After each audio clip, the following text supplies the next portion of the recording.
Hello aspirants, मैं हूँ KSR। आज है day 7 of 90 days of RRB NTPC। आज हमारा बायो का सेकंड लेक्चर है, हम जिसमें टैक्सोनॉमिकल हायरार्की पढ़ेंगे, बाइनोमियल नोमेनक्लेचर और साइटोलॉजी पढ़ेंगे। So let's start without wasting any more time. आओ सबसे पहले टैक्सोनॉमिकल हायरार्की जानते हैं क्या होता है। हायरार्की का मतलब होता है सीक्वेंस। ठीक है, कल जो हम लोगों ने क्लासिफिकेशन पढ़ा था तो उसमें जो ग्रुप्स थे उसका सीक्वेंस जान लो पहले। सीक्वेंस ऐसे है, सबसे पहले आता है किंगडम, फिर आता है फाइलम। फाइलम को ही डिवीज़न भी बोलते हैं। डिवीज़न प्लांट्स के लिए यूज़ होता है, फाइलम एनिमल्स के लिए यूज़ होता है। ठीक है, फिर आता है ऑर्डर, फिर आता है क्लास, फिर फैमिली, फिर जीनस, फिर आता है स्पीशीज़। ठीक है, फिर आता है स्पीशीज़। जीनस को ही जेनेरा भी बोलते हैं, स्पीशीज़ को ही स्पेसिफिक एपिथेट भी बोलते हैं।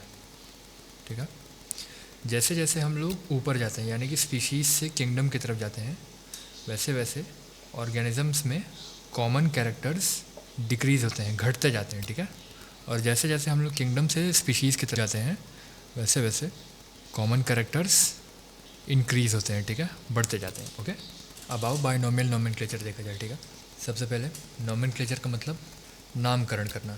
ठीक है, बाइनोमियल जहाँ भी बाई आ जाए उसका मतलब होता है दो, यानी कि यहाँ पे दो वर्ड का नाम होता है। ठीक है, ये सिस्टम बनाया गया था लीनियस साहब के द्वारा। अब मान लो कोई कुत्ता है, उसको इंग्लिश में हम लोग डॉग बोलते हैं। कोई बिल्ली है, उसको इंग्लिश में हम लोग कैट बोलते हैं। ठीक है, अब कौन से लैंग्वेज में क्या बोलते हैं मुझे नहीं पता। ठीक है, बहुत सारे लैंग्वेज है, हर लैंग्वेज में अलग अलग नाम से बुलाया जाता है। अब देखो, जो बाइनोमियल नोमेनक्लेचर है इसकी वजह से ये हो गया, जितने भी ऑर्गेनिजम्स हैं हर ऑर्गेनिज्म का जो नाम होगा वो इंटरनेशनली एक्सेप्टेड सिर्फ एक ही नाम होगा। ठीक है, सिर्फ एक नाम होगा और वो दो वर्ड से मिलकर बना होता है। जो पहला वर्ड होता है वो उस ऑर्गेनिज्म का जीनस या जेनेरा बताता है, और जो दूसरा वर्ड होता है वो उस ऑर्गेनिज्म का स्पीशीज़ या स्पेसिफिक एपिथेट बताता है। Okay, specific epithet. इसको स्टार्ट करते हैं हम लोग कैपिटल लेटर से, जो इंग्लिश का कैपिटल लेटर होता है वैसे स्टार्ट करते हैं, और इसको हम लोग स्टार्ट करते हैं स्मॉल लेटर से, स्मॉल लेटर से। ठीक है, कुछ एग्जांपल्स में ले लो, जैसे मान लो ह्यूमन हो गया, जैसे हम लोग हो गए। ठीक है, तो इसका साइंटिफिक नेम जो होता है वो होता है होमो सेपियंस। ठीक, और मैंगो हो गया, इसका जो साइंटिफिक नेम होता है वो होता है मैंजीफेरा इंडिका। मान लो राइस हो गया, इसका जो साइंटिफिक नेम होता है वो होता है ओराइज़ा सटाइवा। फिर आ गया मान लो कैट ले लो, इसका हो गया फेलिस डोमेस्टिका। तो ये जो पहला वर्ड है सबका मैंजीफेरा होमो, ये हो गया जेनेरा या जीनस, और ये जो वर्ड है दूसरा वाला ये हो गया स्पीशीज़। ठीक है, वाओ, आज स्टार्ट करते हैं हम लोग साइटोलॉजी। ठीक है, सबसे पहले वर्ड का मतलब साइटो वर्ड यूज़ होता है सेल के लिए। मैंने बताया था लॉजी, लोगोस, स्टडी। ठीक है, सेल की स्टडी करेंगे हम लोग। साइटोलॉजी के फादर ऑफ साइटोलॉजी हो जाएंगे रॉबर्ट हुक।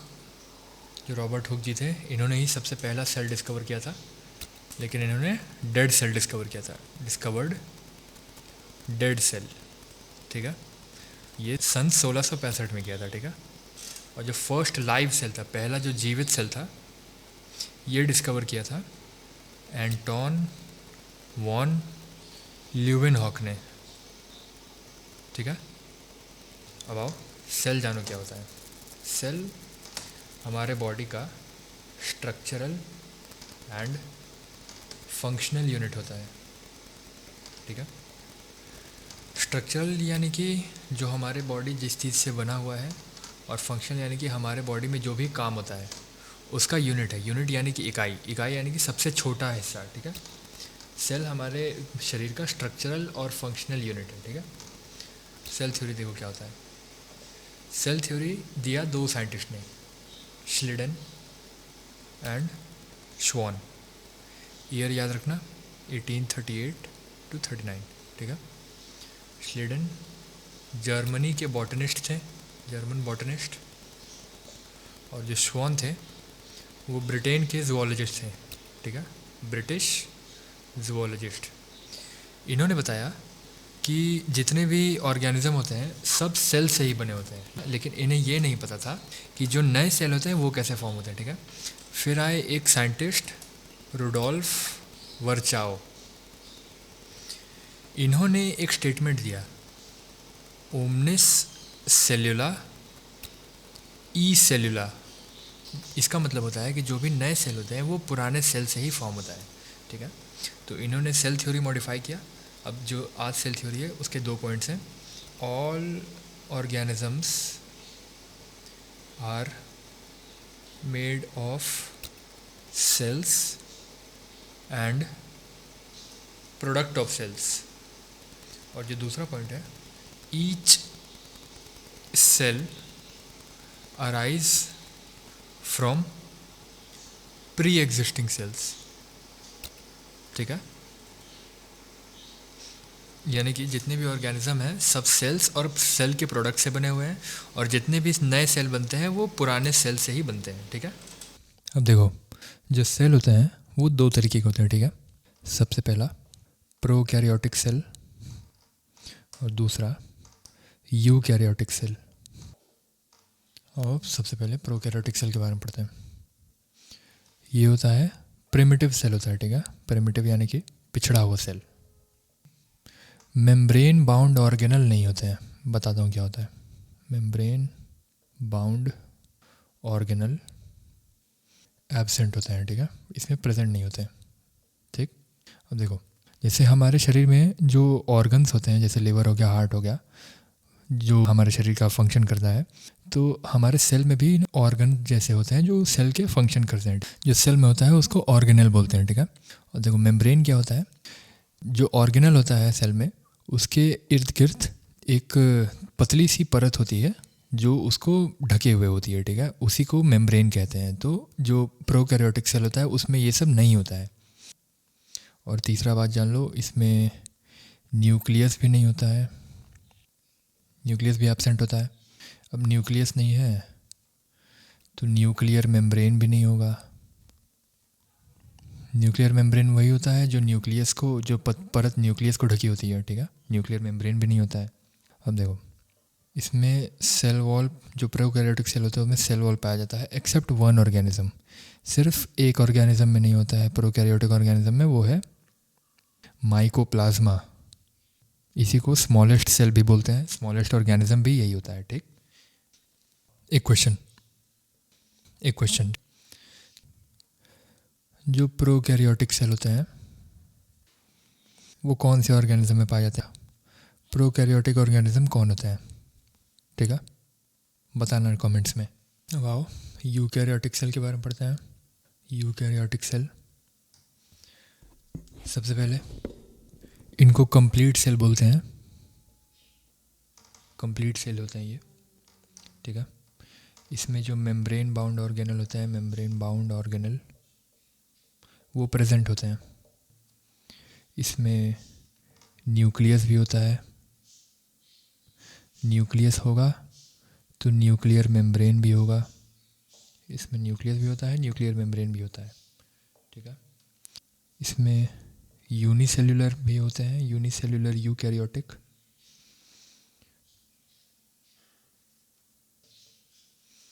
और किंगडम फंजाई के भी होते हैं।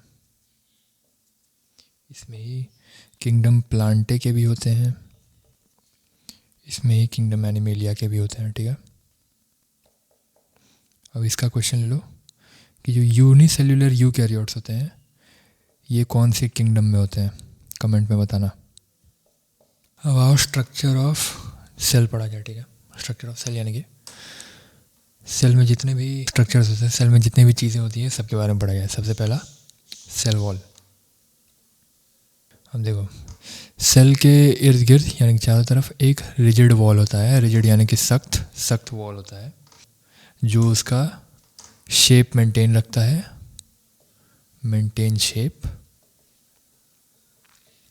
और उसको सख्ती प्रोवाइड करता है, सख्त बना के रखता है जिससे कि वो फट ना जाए।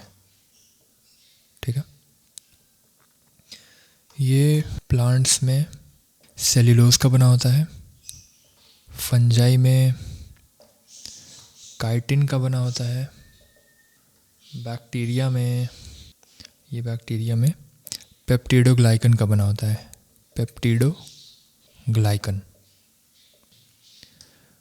एक्सेप्ट किंगडम एनिमेलिया, हर किंगडम में ये पाया जाता है। ठीक है, हर किंगडम के सेल में सेल वॉल पाया जाता है एक्सेप्ट एनिमेलिया। ठीक है। अब दूसरा structure cell membrane. Cell membrane को ही प्लाज्मा मेम्ब्रेन भी बोलते हैं, प्लाज्मा मेम्ब्रेन। ठीक है।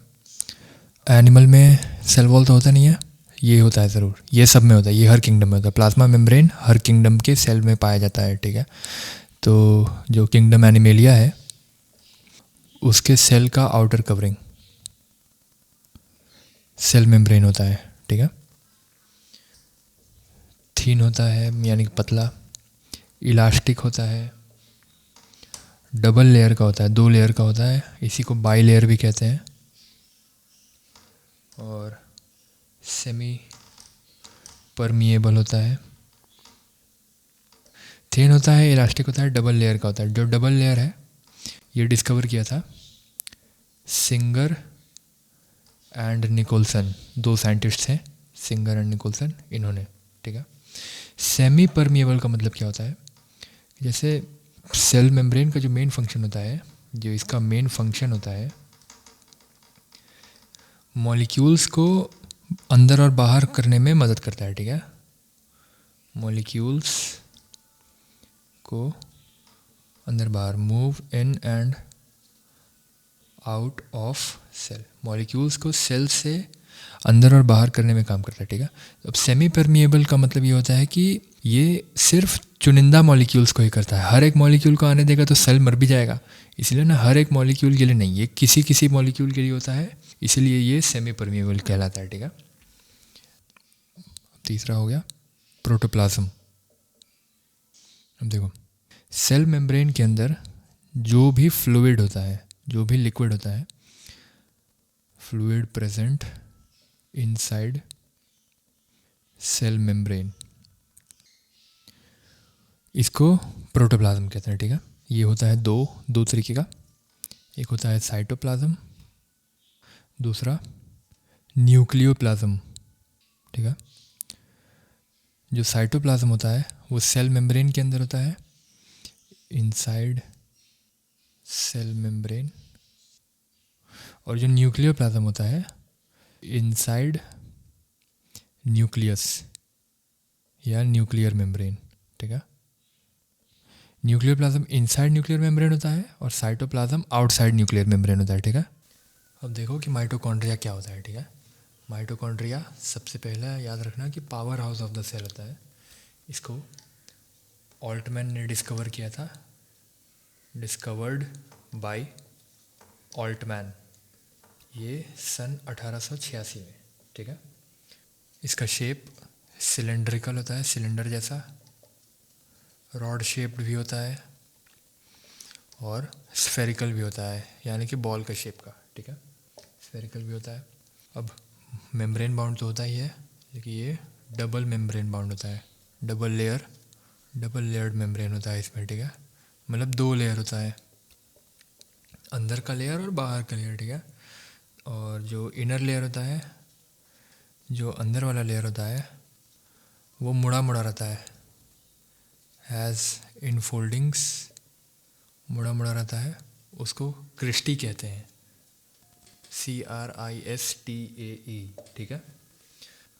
जो फ्लूइड प्रेजेंट होता है, जो लिक्विड होता है इनर मेम्ब्रेन के अंदर, उसको मैट्रिक्स कहते हैं। अब देखो, माइटोकॉन्ड्रिया के ही अंदर DNA भी होता है खुद का, ये जो डीएनए होता है ये सर्कुलर होता है। कुछ आरएनए होते हैं और राइबोसोम भी होता है इसमें, और वो होता है 70S राइबोसोम। दो तरीके के होते हैं, 70S और 80S। इसमें 70S राइबोसोम पाया जाता है, ठीक है। इसका जो मेन फंक्शन इसमें रेस्पिरेशन होता है। जो हम लोग सांस लेते हैं उसको ब्रीदिंग बोलते हैं, इसमें होता है रेस्पिरेशन, सेल्यूलर रेस्पिरेशन, ठीक है। और एटीपी फॉर्मेशन होता है। एटीपी फॉर्मेशन होता है इसीलिए इसको power house of the cell भी कहते हैं। जो एटीपी होता है वो एनर्जी करेंसी होता है। शरीर को जब भी एनर्जी चाहिए होता है तो एटीपी को ब्रेक डाउन करता है और एनर्जी रिलीज होती है, वो एनर्जी हमारा शरीर यूज़ करता है, ठीक है। ये हो गया माइटोकॉन्ड्रिया। अब आओ गोल्जी बॉडी बताता हूँ क्या होता है, ठीक है। सबसे पहला यही, इसको एक साइंटिस्ट थे कैमिलियो गोल्जी, उन्होंने डिस्कवर किया था, ठीक है। ये हुआ था सन 1898 में। ये प्लांट्स में ज़्यादा पाया जाता है, प्लांट्स में ज़्यादा पाया जाता है, एनिमल्स में कम, ठीक है। प्लांट्स में गोल्जी बॉडी को डिक्टियोसोम बोलते हैं, DICTYOSOME। अब इसका फंक्शन क्या होता है, इसका फंक्शन हो जाएगा, जो भी चीज़ें न्यूक्लियस में फॉर्म होकर बाहर आती हैं, पैकेजिंग एंड ट्रांसपोर्ट, जो भी चीज़ें न्यूक्लियस में फॉर्म होकर बाहर आती है उसको सेल में, उसको पहले पैकेट्स के फॉर्म में बनाता है, उसके बाद फिर उसको सेल में ट्रांसपोर्ट करता है, ठीक है। सेल में हर जगह फेंकता जाता है, ठीक है। और यही ग्लाइकोप्रोटीन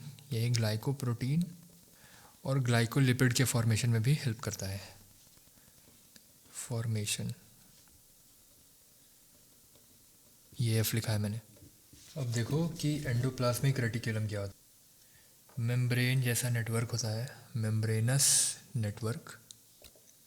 जैसा नेटवर्क होता है ऑफ ट्यूब जैसे स्ट्रक्चर का, ट्यूब्यूल लाइक स्ट्रक्चर्स का, ठीक है। ट्यूब जैसे स्ट्रक्चर्स का मेम्ब्रेनस नेटवर्क होता है।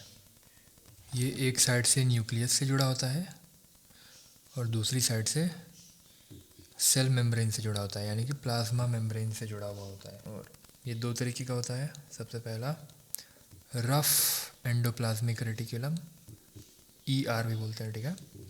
और दूसरा स्मूथ एंडोप्लाज्मिक रेटिकुलम।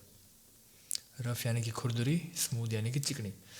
रफ जो होता है, रफ ये इसलिए होता है क्योंकि ये जो स्ट्रक्चर होता है इस पे राइबोसोम अटैच होते हैं, राइबोसोम्स अटैच्ड होते हैं, ठीक है। और इस पे राइबोसोम अटैच नहीं होते हैं, ठीक है। राइबोसोम अटैच होता है इसलिए जो रफ एंडोप्लाज्मिक रेटिकुलम होता है इसका फंक्शन होता है प्रोटीन सिंथेसिस में, ठीक है। और जो ये होता है स्मूथ एंडोप्लाज्मिक रेटिकुलम, इसका फंक्शन होता है, इसका काम होता है लिपिड सिंथेसिस करना, ठीक है। अब देखो कि राइबोसोम क्या होता है। सबसे पहले किसने डिस्कवर किया इसको, जॉर्ज पैलेड ने डिस्कवर किया, ठीक है। ये ग्रैन्यूल लाइक स्ट्रक्चर होते हैं, दाने दाने जैसा स्ट्रक्चर होता है, ठीक है। ग्रैन्यूल लाइक स्ट्रक्चर होता है, ठीक है। और ये पाया जाता है रफ एंडोप्लाज्मिक रेटिकुलम पे, अभी बताया था, और ऐसे ही फ्रीली भी मिल जाता है, ठीक है। जितने भी राइबोसोम होते हैं ये 2 यूनिट से मिलके बनते हैं, ठीक है। एक बड़ा यूनिट होता है, एक छोटा यूनिट होता है, ठीक है। और 2 तरीके के राइबोसोम होते हैं। सबसे पहला 80S, दूसरा 70S। जो 80S होता है ये 60S प्लस 40S से बनता है, और ये जो 70S है ये 50S प्लस 30S से मिलकर बनता है, ठीक है। जो ये इसमें 80S में बड़ा यूनिट्स अब ये होता है और इसमें छोटा यूनिट ये होता है, और इसका ऐसे देख लेना, ठीक है। अब आओ लाइसोसोम के बारे में पढ़ा जाए। जो लाइसोसोम होता है वो उसको suicidal bag of the cell बोलते हैं, बताऊंगा क्यों। डिस्कवर किया था दे डवे साहब ने। ये सैक लाइक स्ट्रक्चर होते हैं, सैक लाइक स्ट्रक्चर, सैक यानी कि थैली जैसे स्ट्रक्चर होते हैं। मेम्ब्रेन बाउंड होते हैं, सिंगल मेम्ब्रेन होता है। इसमें बहुत सारे हाइड्रोलिटिक एंजाइम होते हैं, पानी तोड़ के रिएक्शन करने वाले एंजाइम होते हैं, ठीक है। ये जो हाइड्रोलिटिक एंजाइम होते हैं ये ऐसे होते हैं कि ये सेल को ही डाइजेस्ट कर जाते हैं, ठीक है। इसीलिए इसको suicidal bag of the cell भी बोला जाता है। इसका जो मेन फंक्शन होता है वो होता है इंट्रा सेल्यूलर डाइजेशन। देखो, इंट्रा का मतलब होता है, इंट्रा सेल्यूलर का मतलब होता है कि किस एक सेल के अंदर, अगर इंटर सेल्यूलर होता तो दो सेल के बीच में, ठीक है। इंट्रा सेल्यूलर का मतलब होता है किसी एक सेल के अंदर। तो इंट्रा सेल्यूलर डाइजेशन, किसी भी सेल के अंदर जो भी डाइजेशन होता है वो लाइसोसोम कराता है, ठीक है। अब आओ सेंट्रोसोम के बारे में देख लो। ये सेंट्रोसोम होता है only found in animal cell, ये सिर्फ एनिमल सेल में पाया जाता है, ठीक है। नो मेम्ब्रेन बाउंड होता है, इसके इर्द गिर्द कोई मेम्ब्रेन नहीं होता है।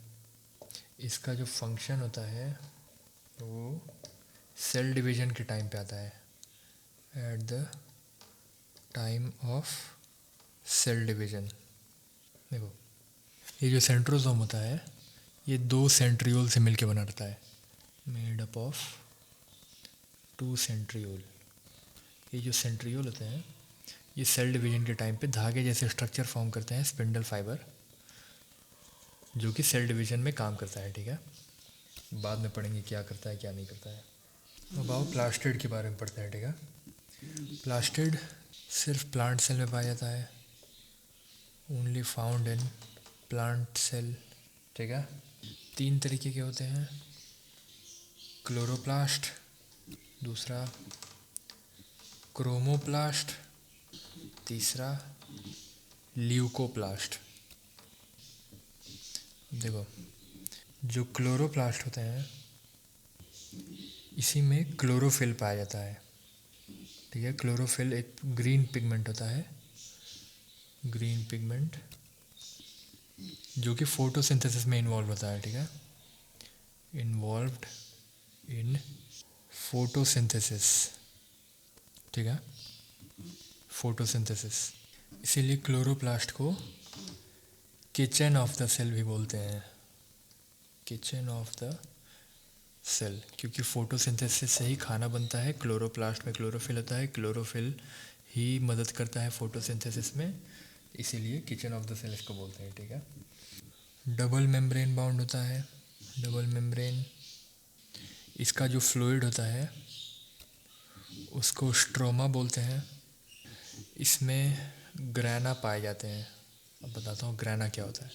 देखो, क्लोरोप्लास्ट में कुछ कॉइन जैसे स्ट्रक्चर होते हैं, ठीक है, सिक्के जैसे स्ट्रक्चर होते हैं जिनको थाइलाकॉइड बोलते हैं। अब इसी सिक्कों को एक के ऊपर एक रख दिया जाता है, स्टैक कर दिया जाता है, ठीक है। स्टैक कर दिया, एक के ऊपर एक रख दिया, सिक्के को थाइलाकॉइड बोला, थाइलाकॉइड जो भी हो गया, जितने भी सिक्के हो गए सबको स्टैक कर दिया। स्टैक करके जो स्ट्रक्चर बना, थाइलाकॉइड हो गया ये, स्टैक करने के बाद बना ऐसा, ठीक है। तो स्टैक करने के बाद जो स्ट्रक्चर बना उसको हम लोग कहते हैं ग्रैना। ग्रैना प्लूरल होता है, इसका सिंगुलर होता है ग्रैनम। और ये जो थाइलाकॉइड होता है इसी में फोटोसिंथेसिस होता है, फोटोसिंथेसिस का लाइट रिएक्शन, थाइलाकॉइड में ही फोटोसिंथेसिस का लाइट रिएक्शन होता है। दो तरीके के रिएक्शन होते हैं फोटोसिंथेसिस में, एक लाइट रिएक्शन और एक डार्क रिएक्शन, ठीक है। डार्क रिएक्शन जो होता है वो होता है स्ट्रोमा में। और देखो, जो ग्रैना होते हैं वो आपस में ऐसे रॉड लाइक स्ट्रक्चर से जुड़े होते हैं, ठीक है। तो ये जो रॉड लाइक स्ट्रक्चर हो गया इसको बोलते हैं स्ट्रोमा लैमेली, ठीक है, डन। ये जो क्लोरोप्लास्ट होता है इसमें डबल स्ट्रैंडेड, दो स्ट्रैंड का सर्कुलर यानी कि सर्कल वाला डीएनए पाया जाता है, ठीक है। और इसमें भी 70S राइबोसोम पाया जाता है, जैसे कि माइटोकॉन्ड्रिया में भी पाया जाता है, ठीक है।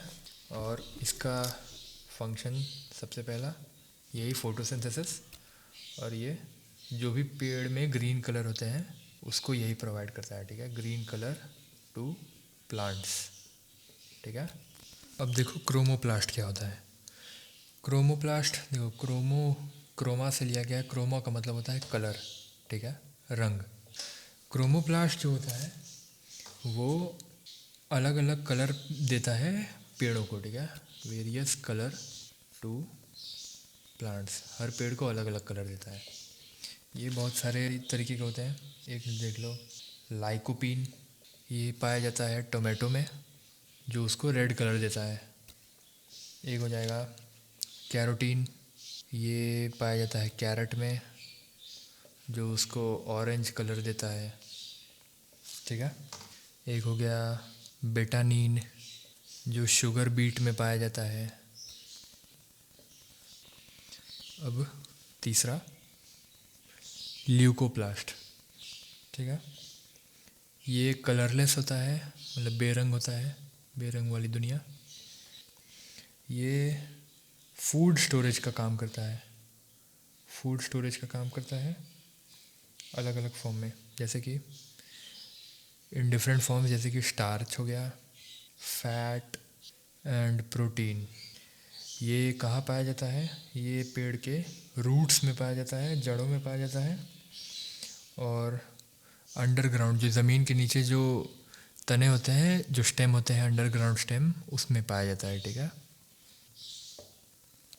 अब आओ वैक्यूल, देखो क्या होता है। वैक्यूल सेल का एक डेड ऑर्गेनल होता है, ठीक है, ये जीवित नहीं होता है, ठीक है। ये फ्लूइड फिल्ड होता है और सिंगल मेम्ब्रेन, ठीक है, सिंगल मेम्ब्रेन। प्लांट्स में लार्ज होता है और एनिमल्स में एब्सेंट भी हो सकता है, और अगर होता भी है तो बहुत स्मॉल होता है, बहुत छोटा सा होता है, ठीक है। प्लांट्स के सेल का 90% पोर्शन वैक्यूल कवर करता है, ठीक है। इसका जो मेन फंक्शन होता है वो होता है ऑस्मो रेगुलेशन, और दूसरा जो हमारे शरीर में मेटाबॉलिज्म से वेस्ट बनते हैं, मेटाबॉलिक वेस्ट, उसको स्टोर करता है, ठीक है। एक और बात, जो ये जो मेम्ब्रेन होता है वैक्यूल का, उसका नाम होता है टोनोप्लास्ट, ठीक, ओके। अब न्यूक्लियस देखते हैं क्या होता है। सबसे पहले इसका जो न्यूक्लियर मेम्ब्रेन होता है ये डबल लेयर्ड का होता है, ठीक है, और इसमें पोर्स प्रेजेंट होते हैं, यानी कि छेद होते हैं, ठीक है। ये जो पोर्स होते हैं इनका ये काम होता है, जो सेल होता है उसका जो भी चीज़ होता है वो न्यूक्लियस में जा सके, और न्यूक्लियस का जो भी चीज़ है वो सेल में आ सके, ठीक है। न्यूक्लियस के अंदर जो भी फ्लूइड होता है उसको न्यूक्लियोप्लाज्म बोलते हैं, और न्यूक्लियोप्लाज्म में जो भी चीज़ें होती हैं, और न्यूक्लियोप्लाज्म में न्यूक्लियोलस प्रेजेंट होता है, न्यूक्लियोलस हो गया, और क्रोमैटिन के थ्रेड्स पाए जाते हैं, ठीक है, धागे जैसे स्ट्रक्चर पाए जाते हैं, क्रोमैटिन जिसको बोलते हैं, ठीक है। न्यूक्लियोलस प्रोटीन रिच होता है और आरएनए रिच होता है, और जो क्रोमैटिन होता है ये सेल डिवीजन के टाइम पे क्रोमोसोम में फॉर्म हो जाते हैं, ठीक है। ये सेल डिवीजन के टाइम पे क्रोमोसोम बनते हैं, ठीक है।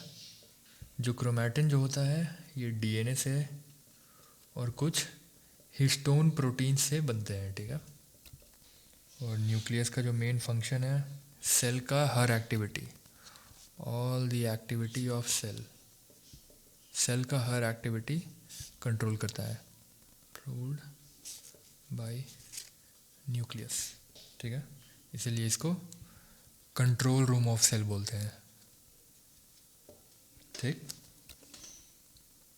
यहीं पे हमारा क्लास ख़त्म होता है। इस वीडियो में आपको कुछ डायग्राम्स मिलेंगे, उसका स्क्रीनशॉट ले लेना या बना लेना। आपका दिन शुभ हो। ओम नमः शिवाय।